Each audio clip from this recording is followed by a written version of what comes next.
College Gameday, live from Orlando, Florida, is built by the Home Depot. Proud sponsor of college football's premier pregame show.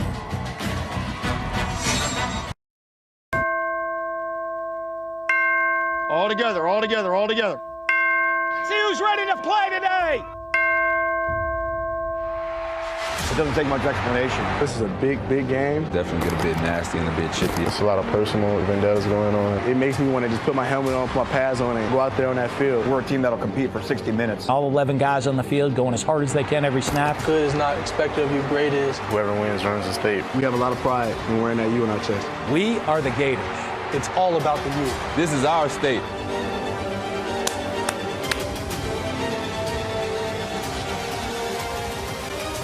Primetime on Saturday night.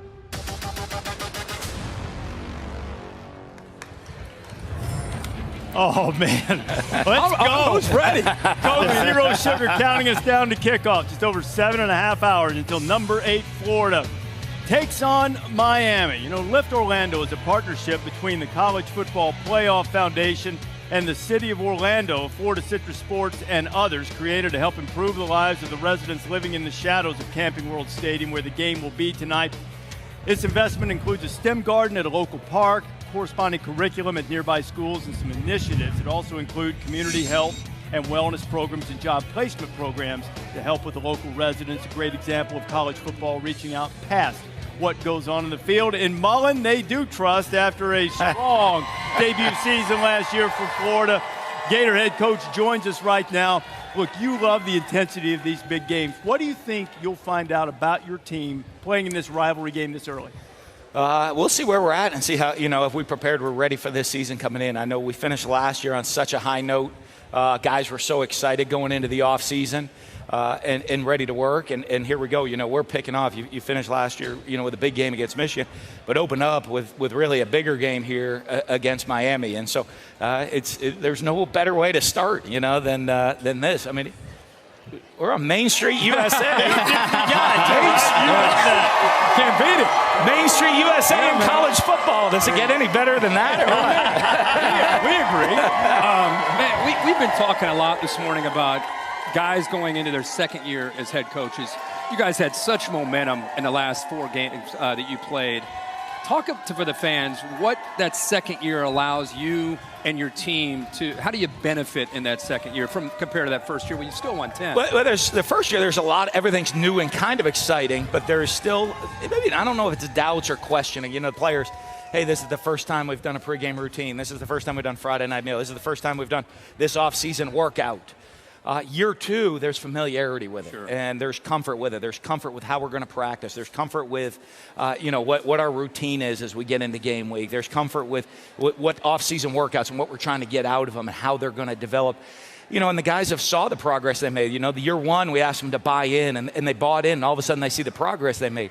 So in year 2, it's an awful lot easier because they know now this, hey, if it's not just, hey, I want to just show I can stand in the pocket and throw the ball, or I can throw it 70 yards. Right. I want to say, hey, if they're going to give you a run, take it. If no one's up the middle, take the run. Hey, if it's fourth and goal in the 1, run somebody over and get a touchdown. Gotcha. Don't be afraid to. I know you can throw it 75 yards in the air, but check it down to the flat every once in a while.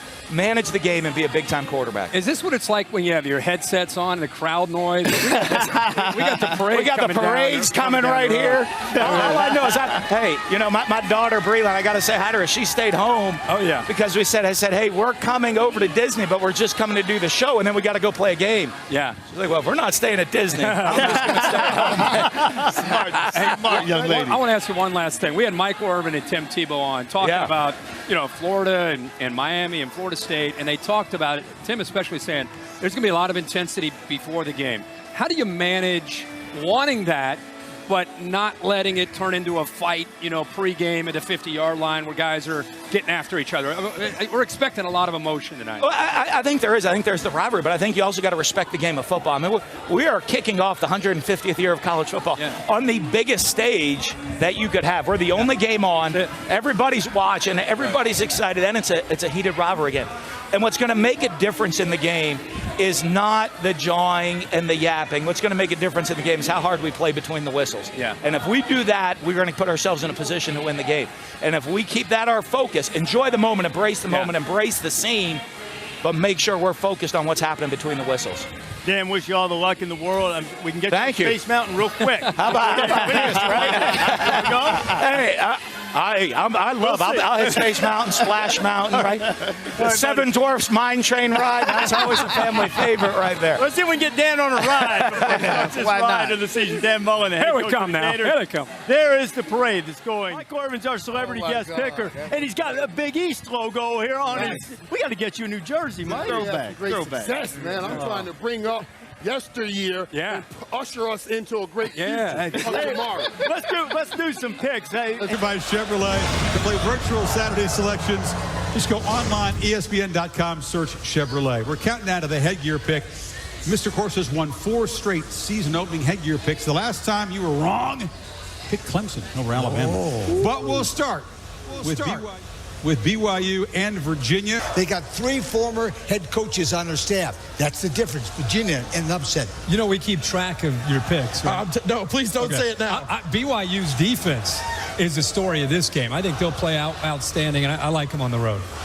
Really interesting game. Sonny Dykes in the Bear Raid offense. Eric out west against Northwestern, which comes out west as a favorite, expecting a big year. How do you see it? Northwestern by a field goal. I think going on the road for Big Ten teams out west is always scary. I think Kane to go. I like them even with the young quarterback. Well, the Huskies, another team with purple. A lot of anticipation in the new stadium. But here comes Boise State, which beat him in the bowl game in the last season. Because of the new stadium by a field goal. Triple not so fast, my friend, for Chris Fowler, not for me. I'm with you guys. I like Washington at home for the same reason. I don't believe the colors of jerseys and stadiums win football games. Boise State defense. I know it does. All right.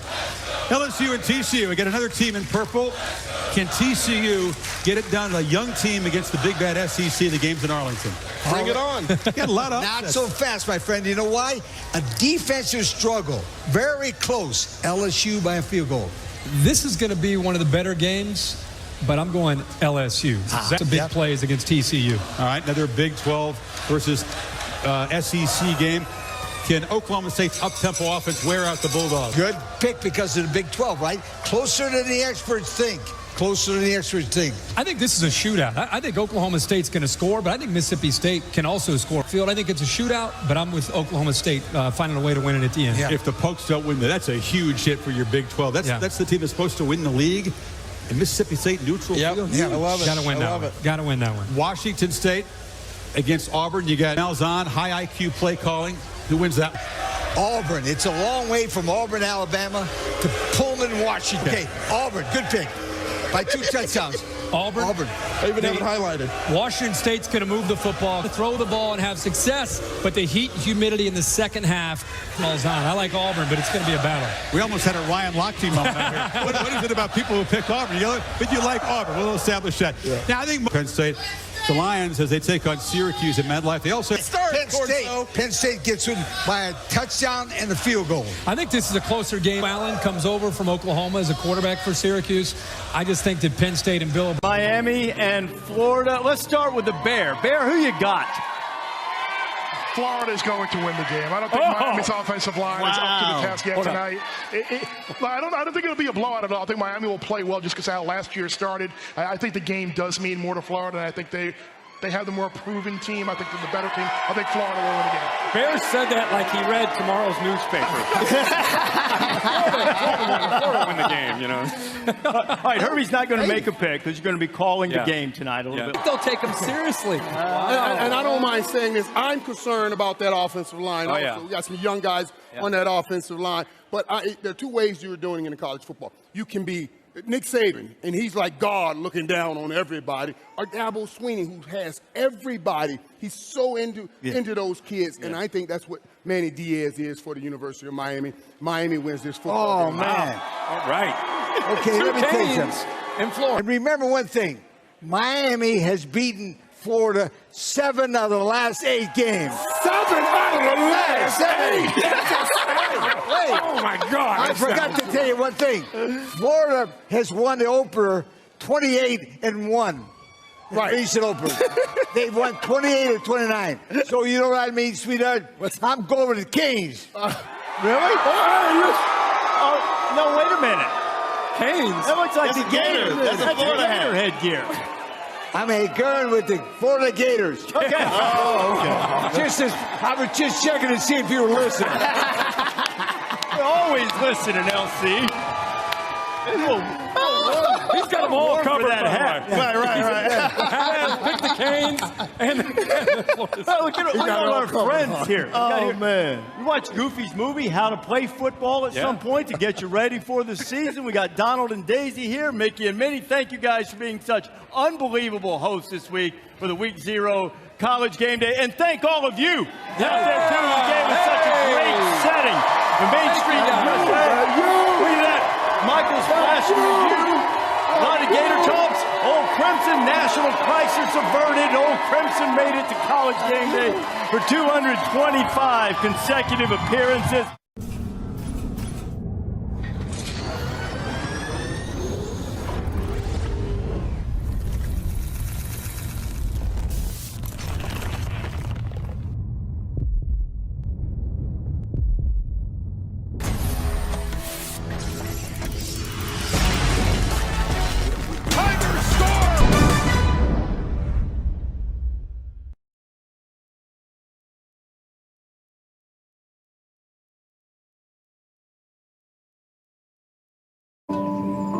The locations differ, like night and day. But each team has seen their share of the light. The Gators have shocked the world. The Florida Gators have won another national championship. Miami upsets in top-ranked Nebraska. Glory days that stretched into legacies and created legends. For over 75 years, the Gators and the Canes have sought the spotlight in the Sunshine State. We got to win the rest of our lives. I'm putting my heart in this, dog. Let's go, man. The feud for Florida resumes right now. Let's pour it on over, don't let him up.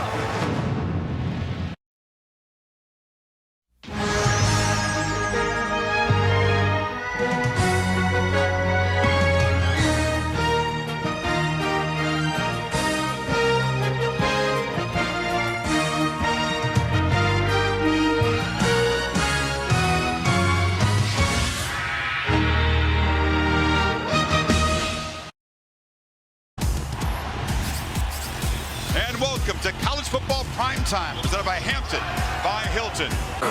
August in Florida. Camping World Stadium in Orlando, middle ground between the two campuses in Gainesville and Coral Gables. Great hype and build-up as the Hurricanes and the Gators collide, and each trying to launch a special season. And welcome, Chris Fowler, Kirk Herbstreit, and if Dwayne "The Rock" Johnson and Tim Tebow and Ed Reed couldn't get you ready. And it'll be a touchback. Kyle Trask and the Gators getting their first possession from the 25. Comes from the Houston area. Now, De'Aaron King was the starter, and he was the stud there. 6A state record, so Trask couldn't find the field. And no way was the team going to take the risk and give a guy a scholarship at quarterback who didn't start a game. Finally, Jim McElwain and Doug Nussmeier took a chance. Trask has rewarded that trust. Trask is going to be swarmed and dropped behind the line. 11. Trask is down the seam, and it's huge chunk plays for this Hurricane offense on the opening drive. The linebacker play right here. Get a little confused, lose their. We talked about him being a matchup problem. It's pretty easy when the linebacker out of position, and now you can see he has wide receiver speed. Now, can they cash in the red zone? This was a problem for the Hurricanes offense in recent years when Mark Richt was calling the plays.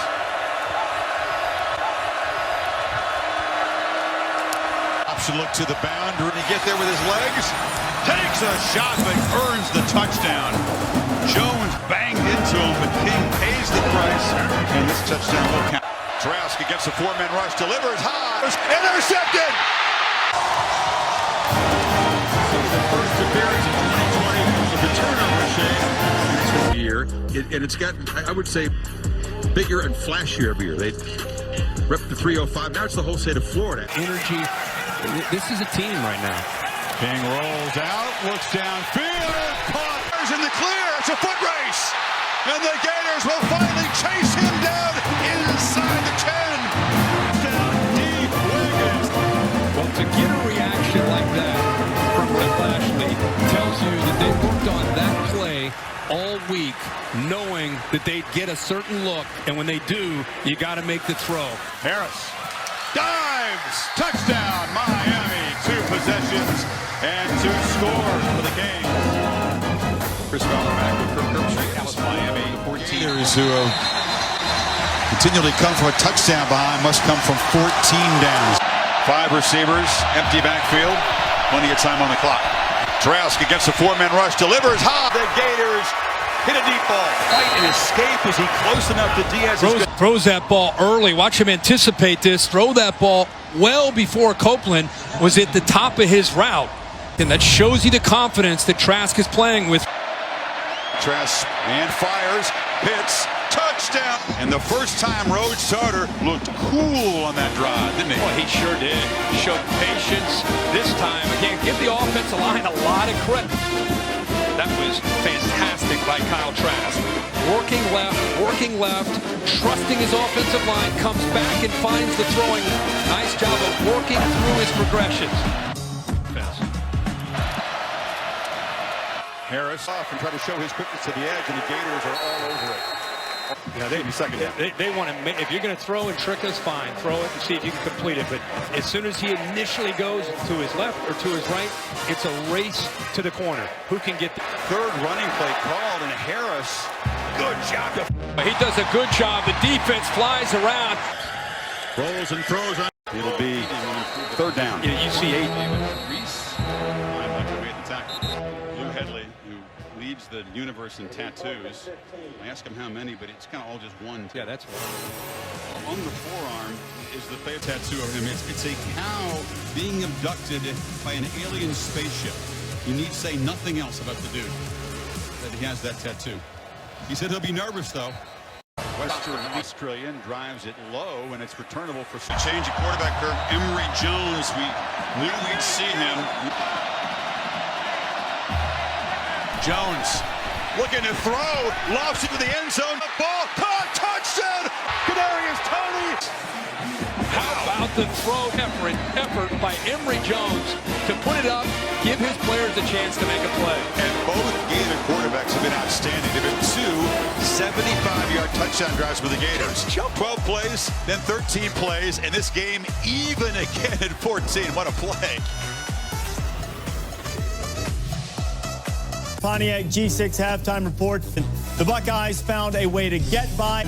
Mark and Lou will join me. We'll talk ramifications all when you come back to the studio at halftime. See you in a bit. Florida's national championship coaches both here. Urban Meyer wearing a Gators shirt. That might surprise some Florida fans, but he was invited back. Only game he could see because he's got TV duties on another network. And, of course, the head ball coach. Great to visit with him from Gainesville himself. Talking about Florida football, Miami football is a lot of fun. He wants you to know that his team in the Alliance League won the championship. The Orlando Apollos right here in this town. Hell yeah. Crown champions. And leaving it right there is Jeff Thompson. First down, they'll flip it short, and they've got Jordan, the tight end, and he's got some space. He's dragged down by Sean Cameron Harris. They're not going to catch him. Jones back in the game.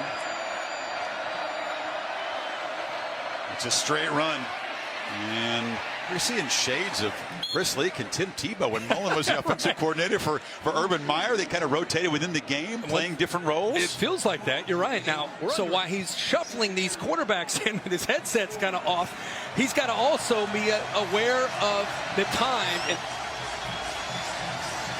Trask back in.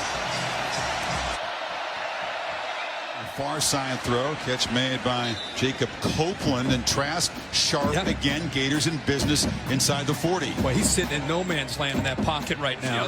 Florida lost a great quarterback in Felipe Franks, a veteran guy who's played in a lot of games, and everybody wondered how they're going to do with Kyle Trask, who hasn't played a lot of football. He stepped in down 21-10 in the fourth quarter against Kentucky in Lexington, brought them back. He's played very well since then. Dan Mullen deserves a ton of credit, along with Brian Johnson, a quarterback coach, of putting him. He just looks technically so sound, so efficient, and he looks confident with his decisions tonight in a very tough environment against an athletic defense. Sure does. Gators trying to get even before halftime. 5 receivers, empty backfield, plenty of time on the clock. Jones steps up, and we'll take a downfield shot, and he'll score!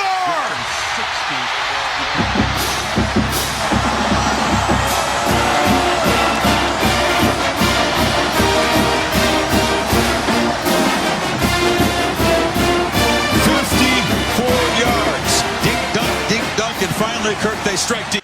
Going to see one of the big areas of improvement besides the quarterback, and that's the kicker. Borregales, we talked about his success at FIU, drives it right through. Manny Diaz said he's a game changer. They struggled mightily last year in close games. Field goals cost them a few victories. They love the guy they've got now. Back to the studio now, the Mercedes-Benz halftime report. Let's have a look at these scores from around the country. Several surprises today. This is a game we've been watching closely all day long. And for Arkansas, here's a team trying to win the first game of the year. Arkansas leads it 14-7. The Aggies unleash their aerial assault and score a touchdown. The Aggies on top by 3. In other action, the Nittany Lions came into the game ranked 7th. They're now bungee jumping, and the board's going to break. And for Syracuse, their season starts with a win. Orange winning 24-23. Miami with a 90-yard drive to take the lead before halftime.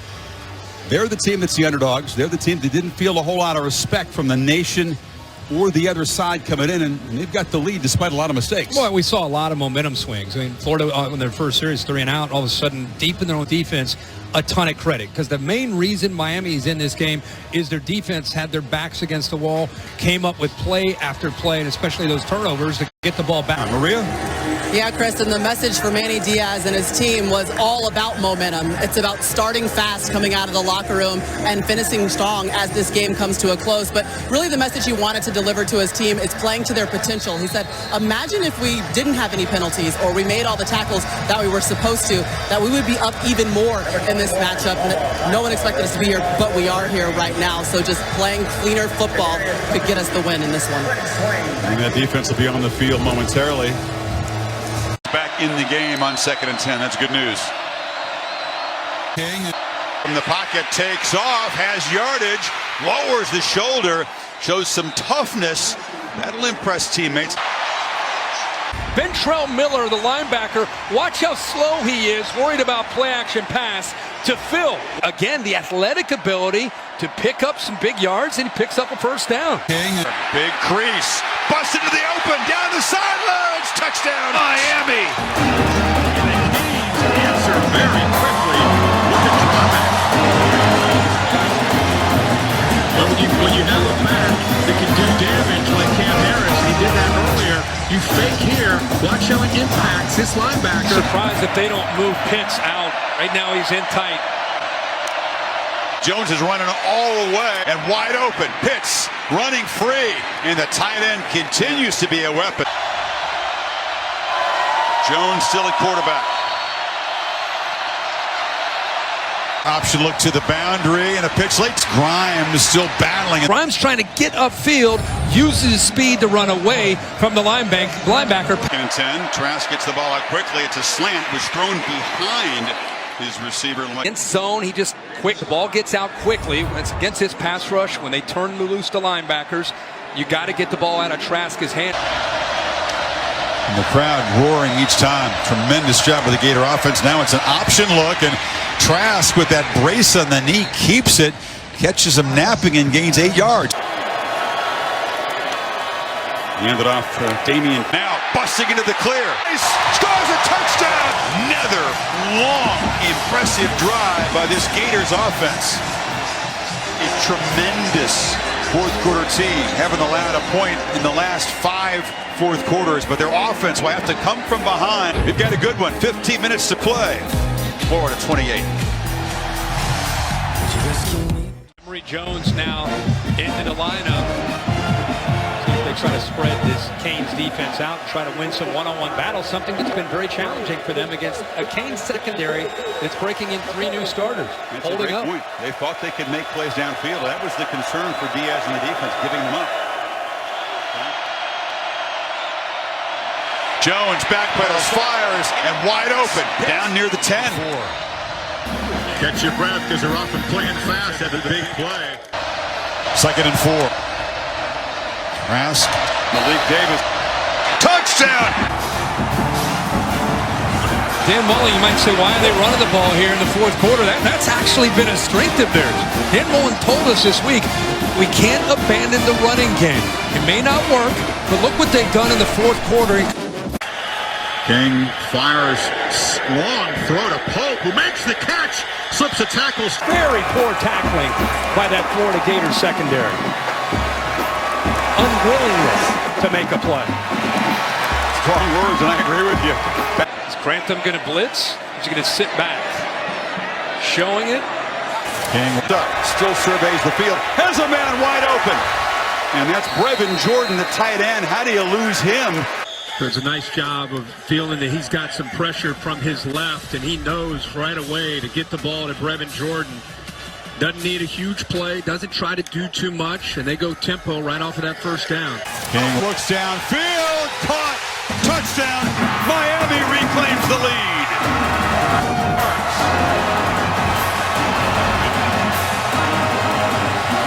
How about the answer by Miami's offense? Here's our Pacific Life game summary. Once again, back to work from the 25. Hand it off to Damian Pierce. Dan Mullen saying, let's not get cute with this. Let's get the big back end and run downhill and just kind of wear on the Miami defense. Challenge them. Go to a different formation, same personnel group. Trask, slant, caught. Copeland, number 15, makes the catch. 5 receivers, empty backfield. Plenty of time on the clock. Trask has some time. Takes a downfield shot, but it's overthrown. No chance for Trask from the pocket. He has good protection on first down and takes another downfield shot, but it's overthrown. No chance for. Previous play is under further review. They're definitely going to take a look at that. Yep. Jack McDonald is the replay official in this Big 12 crew. He buzzed down. Let's confirm. Call proving huge as the Gators will have a first and goal. Jones back in the game. Get Jones on the edge. Clock at 5. There he goes. Straight run. And he is, with that quickness, going to gain first down yardage. Gators with a first and goal. Jones back there, which makes it feel a little different. 4 receivers to the left.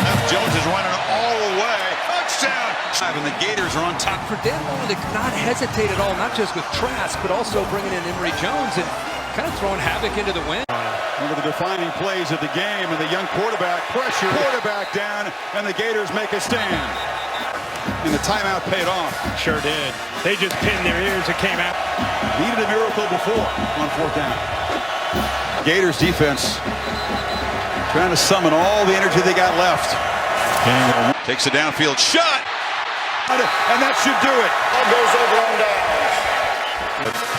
He fought hard, but Todd Grantham's defense, aggressive by nature, fast, ferocious, and overmatching Miami's young offensive line in victory formation for Florida. They had to fight hard.